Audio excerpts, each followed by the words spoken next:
Alright, so how's it going, guys? So, video time. So, most of us could care less about the clothes on our back, where it's made, where it's designed, where it's manufactured, right?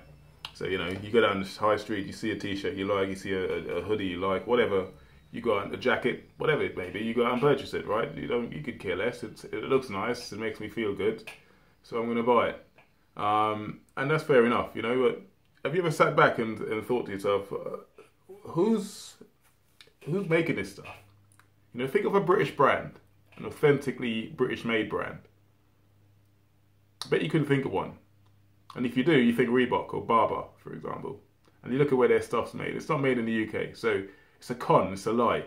But we appreciate that most people could care less where their stuff's made, right? You know, like I said, if it looks good, you go out and buy it. We don't worry too much about where it's made. You don't consider the fact that it could be made by some 5-year-old in China or India or whatever it may be. I'm not saying that is the case, but there's a lot of that goes on, as we do know. I'll put it on you to next time you go out to buy something, next time you go out to buy a top, a t-shirt, whatever it may be, have a look at the label, see where it's made. You know, is it authentically British? Do you care? Most of you probably say, no, I could care less. I just like stuff, whatever. I could care less where it's made, and that's fine. But it's something for you to think about in future. Someone like me who's trying to start a brand or make a brand that's authentically British, made in the UK, is very, very, very difficult. I mean, the British manufacturing industry, as far as I'm concerned, is over. It's finished. You know, for someone, a young entrepreneur like myself, someone who's trying to start a new brand, a startup brand, as they say, it's inherently difficult. Finding a manufacturer in the UK, even finding the fabric, the right fabric, it's so difficult. Most of these industries are shutting down. They're shifting off to China, India, Turkey. All these places are taking over when it comes to manufacturing.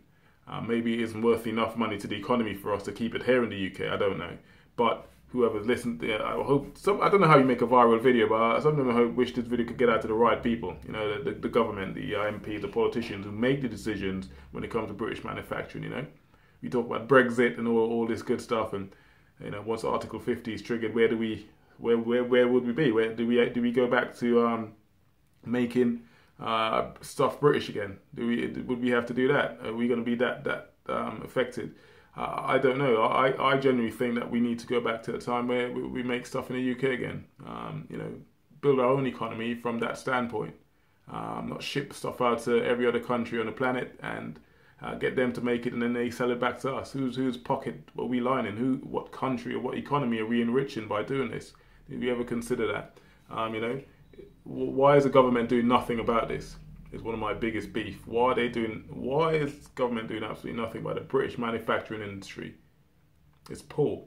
It's so poor. It's really bad. So for a young guy or girl out there who's thinking, oh, I'd like to start a clothing brand, but I'd like to make this authentically British, a British brand, it's near impossible if you haven't got the collateral, if you haven't got investors and whatnot, people with a large amount of money who could probably, you know, buy you machineries to start making the stuff in the UK.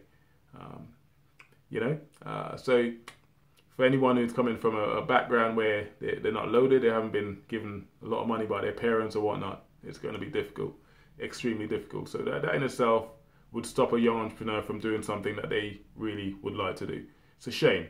I wish we could go back to making it British again, making British manufacturing is still revered across the world. People love stuff made in the UK. It's a shame that we don't authentically do that anymore. Make no bones about it. Sometimes you buy a top, you look at the little British Union Jack on the side. That it doesn't mean it's made in the UK. It means nothing a lot of the time. So be mindful of that. Pay attention to where you buy your stuff, and follow my brand. Follow Black Aesthetics on Facebook, Instagram, YouTube, etc. I'm gonna try and keep it British, but the likelihood is going to be inherently difficult to do so, which is a shame. Speak to you guys soon. Peace.